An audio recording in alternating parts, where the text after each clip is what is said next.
Assalamu alaikum dear students. Today we discuss the symbols, and the symbol was first time introduced by the scientist Berzelius in 1814, and in this class we discussed that the symbol, mainly the symbols of the elements, they consist of the single letter. In this case we discussed that H, capital H should be will be the symbol for hydrogen, and the capital letter O will be the symbol for oxygen, and the capital letter N will be the symbol for nitrogen. Sometime we discuss in this class that sometimes the symbol may consist of the two letters. In this case, the first letter will be the capital letter and the second letter will be small, and in this case we discuss the symbol for aluminium, that how we will write the symbol for aluminium.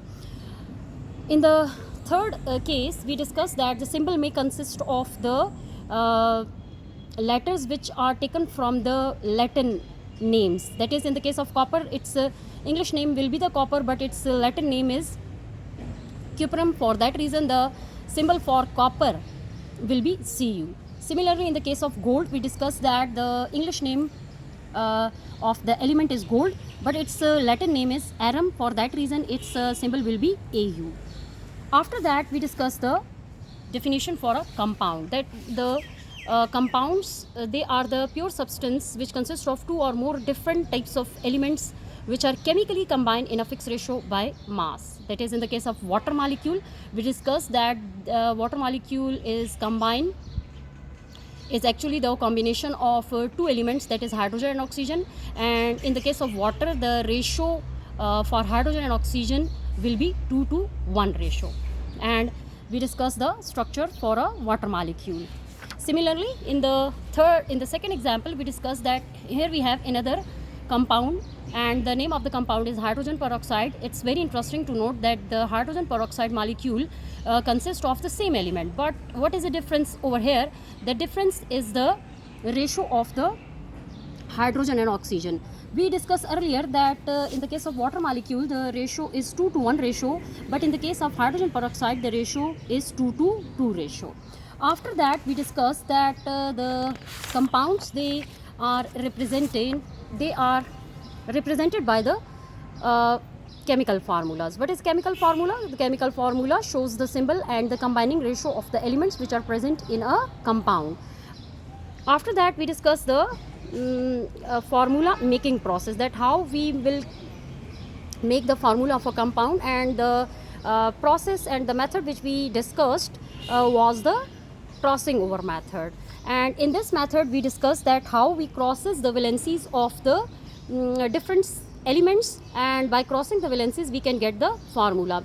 In this aspect, we discussed the 5 main examples, that in the case of sodium chloride, the valency of the sodium is +1, the valency of chloride ion is -1.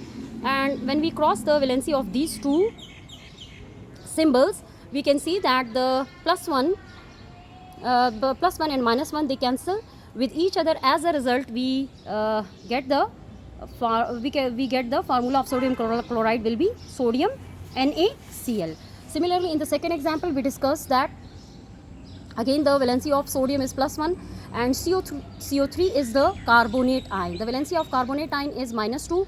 We will cross the valency of these two symbols, that is 2 will come with the sodium and the valency of sodium will come with the CO3.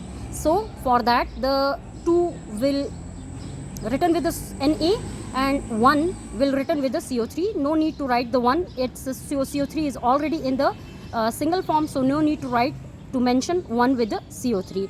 As a result, we will get the formula of sodium carbonate, and that formula will be Na2CO3. After that, we discuss the third example, how we write the formula of another compound, and that compound is CaOH2. Actually, the valency of calcium is +2, as you can see, and the valency of OH, that is hydroxyl ion, is -1.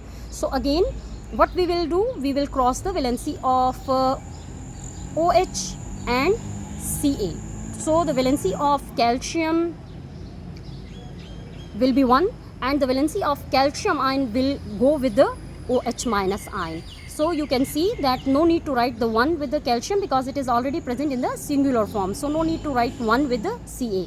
But The valency of sodium is 2, so we will write 2 with OH ion. It's very important to note that in the formula we have no need to write the charges with the in the formula. So you will focus on the numbers or the valency numbers, and in the formula there is no need to write the charges in the formula. In the fourth case we discuss in the fourth case we discuss another very important compound, and that important compound is HF.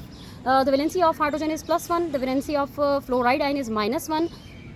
Again you can notice that it's the valency of fluoride and it's the valency of hydrogen. So the -1, as in the mathematics rule, you can observe and you will know very well that the -1 cancel the +1. So these figures cancel with each other. As a result, we will get the formula of hydrogen fluoride, that is, it will be HF with no number. So no need to write the number with the symbols. Similarly, in the fifth case, here we have a very important compound, and that important compound is water molecule. The valency of hydrogen is +1 and the valency of oxide ion or oxygen is -2. What we will do, we will cross the valency, and you can see that the valency of oxygen will go with the hydrogen and the valency of hydrogen will go with the oxygen. So as a result, we will get the formula H2O. So the oxide valency will go with the hydrogen, and hydrogen valency, which is 1, will go with the oxygen. So no need to write 1 with the oxygen because oxygen is present in the single form. So no need to write again 1 with the O. As a result, the formula of water will be H2O. That's all for today. Thank you.